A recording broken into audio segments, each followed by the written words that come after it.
Estamos hablando de las familias desplazadas. Como pudimos ver en los testimoniales en donde ciudadanos como tú y como yo nos hicieron favor de responder, claramente el desplazamiento de las familias es visto como un problema. Y la pregunta que se hace de manera colectiva a las personas que entrevistamos es cuáles las acciones que tenemos que llevar a cabo los mexicanos en esta visión solidaria que siempre demostramos. Lo que nos contestan y lo que identifican es que se tienen que resolver las necesidades básicas que tiene una familia cuando es desplazada. Es decir, cómo poder alimentar a los hijos, cómo poder alimentar a la madre, cómo poder garantizar los derechos básicos que tiene una persona. El derecho a la educación, el derecho a la salud, el derecho a la vivienda. Pero también cómo poder resolver el problema de las garantías individuales básicas que también tienen las familias, es decir, la oportunidad de poder circular, la oportunidad de sentir, de internalizar esta sensación de libertad que muchas veces es enfrentada, limitada, incluso hasta prohibida, y que es el objeto cuando ellos toman la decisión de tener que desplazarse a un lugar distinto al que estaban viviendo. También queda muy claro que es obligación del Estado mexicano darle una solución integral para no solamente resolver el problema de carencias físicas o el tema de carencias de insumos, sino fundamentalmente de dar este bienestar psicológico a que la familia se sienta segura, a que el padre de familia no va a ser nuevamente amenazado, a que la madre va a tener la oportunidad de poder tener un espacio físico para educar y alimentar a sus hijos. De esto vamos a platicar el día de hoy, como todos los programas, con Alfonso Rodríguez, que hoy nos acompaña. Alfonso, gracias por acompañarnos. Gracias a ti, Tulio. ¿Cómo estás? Buenas noches. Buenas noches. Alfonso, pues me gustaría un poco iniciar este diálogo para tratar de identificar cómo hoy, a través de las fuentes de información estadística que tenemos, fundamentalmente el INEGI, se está dimensionando cuál es la movilidad laboral, la movilidad geográfica que tienen los habitantes de gran parte del país. ¿Y qué nos puedes platicar de ello? Fíjate que sí, el INEGI tiene una encuesta que se llama la Encuesta Nacional de la Dinámica Demográfica, que realiza, este es un estudio que estamos presentando ahorita del 2009 y lo compara con el año pasado, con el 2014. Y lo que estamos viendo aquí en la pantalla, si nos hacen favor de ponerlo... Estaba diciendo el año pasado, pero ya estamos en el 2016. Sí, se va muy rápido el tiempo y más la vida. Está bien. Entonces estamos viendo que, por ejemplo, en el año 2009, que es la columna en color naranja más intenso, el 3.4 de los habitantes estaban causa de este fenómeno de la migración, y también en el 2014 el 3.4 es el mismo número de migrantes que tenemos en el 2009 y en el 2014. Por lo que ni ha disminuido ni ha aumentado, sigue el mismo porcentaje de personas que migran. Ese 3.4% más o menos en número de personas, ¿a cuánto nos estamos refiriendo? Estamos hablando de alrededor de 4 millones o 4.5 millones de personas. ¿Qué quiere decir? Que el INEGI lo que hace es que corta en una serie histórica. ¿De 5 años? De 5 años, y lo que está diciendo es el fenómeno sigue manteniéndose con las mismas características que lo vimos en los 5 años anteriores. ¿Es correcto? Es correcto. Y para profundizar un poquito, aquí, por ejemplo, en los hombres se repiten las mismas cifras. Es el 3.8, casi 4, y en el 2014 también 3.8. Y en el caso de las mujeres es 3.1 y en el 2014 se redujo marginalmente para ser 3. Pero quiere decir que es consistente, es decir, que el fenómeno de la movilidad geográfica en nuestro país, que puede ser por condiciones de buscar mejores condiciones de vida, cuando la gente emigra de las zonas rurales a las zonas urbanas, cuando la gente emigra de una localidad a otra por buscar mejores condiciones laborales, porque tal vez encontraron una nueva oferta de empleo o tal vez perdieron el empleo en su lugar de origen y están buscando ofertas de empleo en otros lugares que tenga una mejor dinámica económica, que genere mejores fuentes de empleos, o también muchas veces tiene que ver con la dinámica educativa, en donde lo que buscan es que los hijos quieran tener acceso a una mejor educación, o al menos quieran tener acceso a algún estudio o alguna profesión o alguna actividad técnica que no hay en su lugar de origen.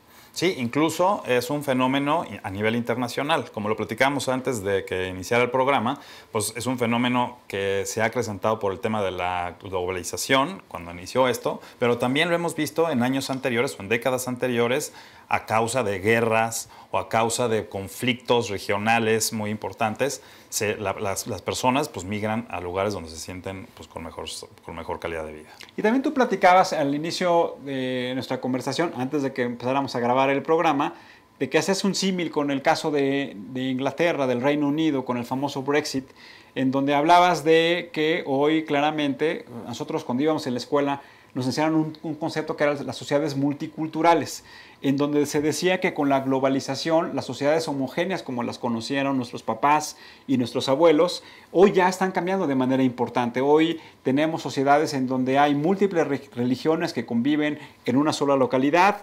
Hoy estamos hablando de que hay una migración de otros países hacia diferentes países de destino, fundamentalmente en donde tienen una bonanza económica, y eso lo que hace es que esta convivencia sea una convivencia diferente y que tengan que ser los ciudadanos, los estados y los gobiernos los que tengan la capacidad de llevar a cabo políticas de integración cultural que reduzcan estas diferencias y que fundamentalmente lo que hagan es que no haya condiciones inequitativas entre los diferentes grupos sociales que hoy están conviviendo.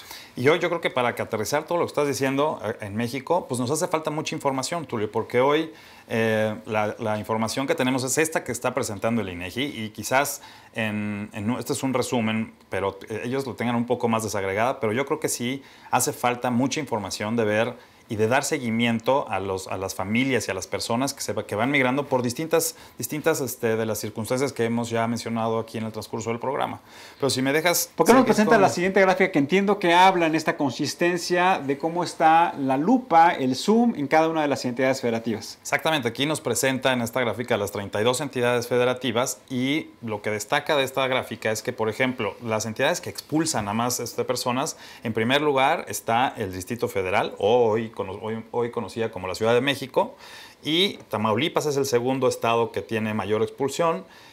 Iba a decir expulsación, pero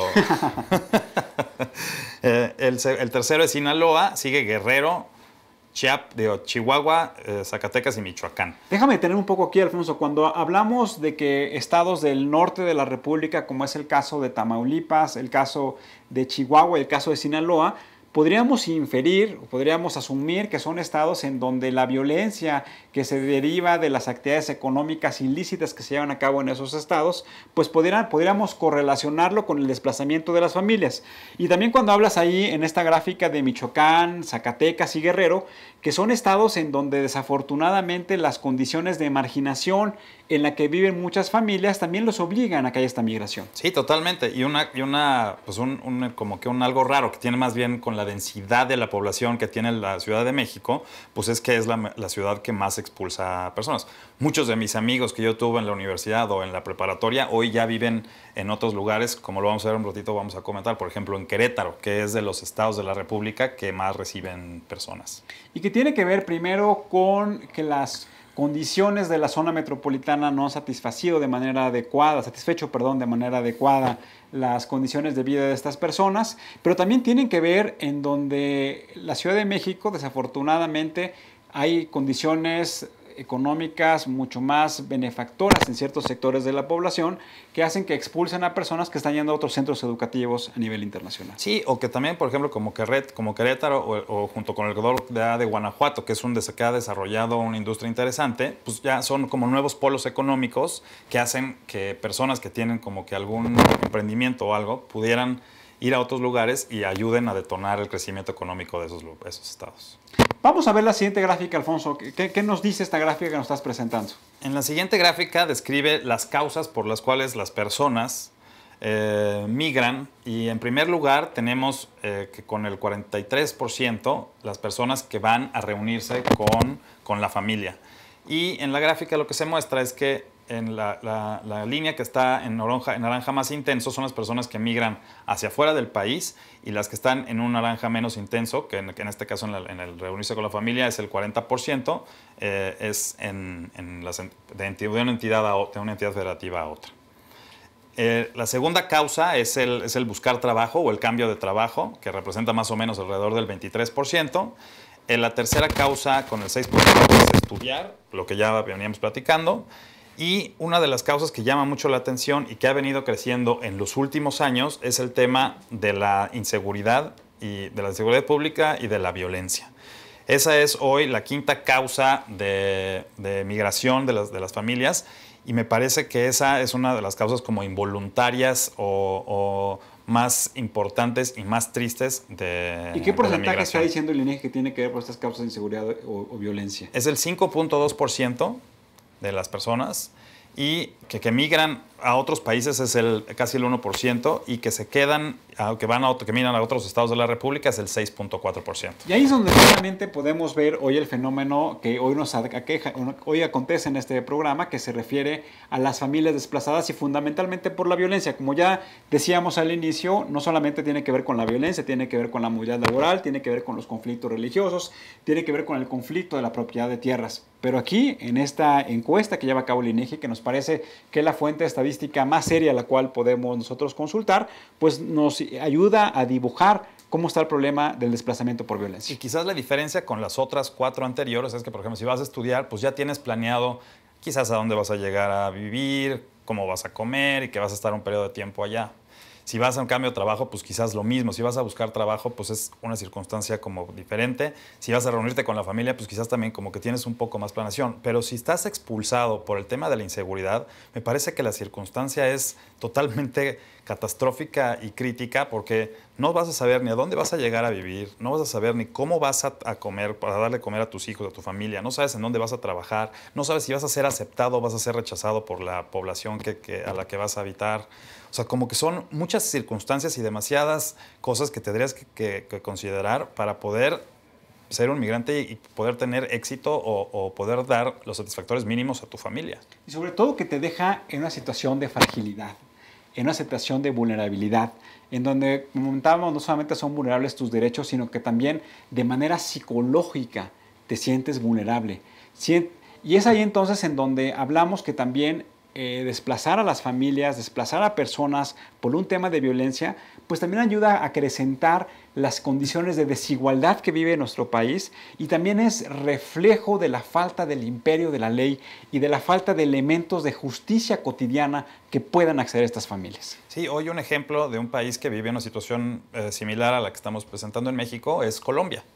Y en Colombia se han tomado acciones, por ejemplo, hicieron una ley de atención a la violencia, y que les ha costado mucho trabajo el implementar.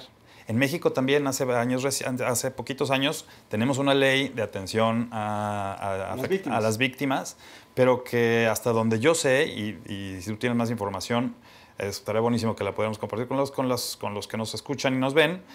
No se ha implementado esa ley, no tiene hoy ningún presupuesto, como que se ha quedado nada más en ser una palomita en la agenda legislativa, pero no hemos tenido la capacidad de poderla implementar.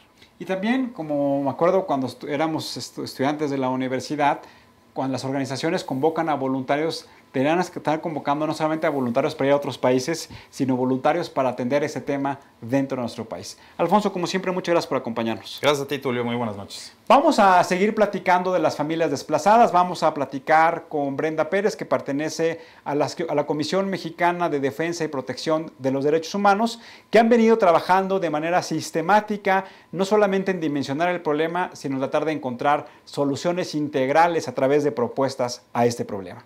Vamos a hacer una pausa y regresamos.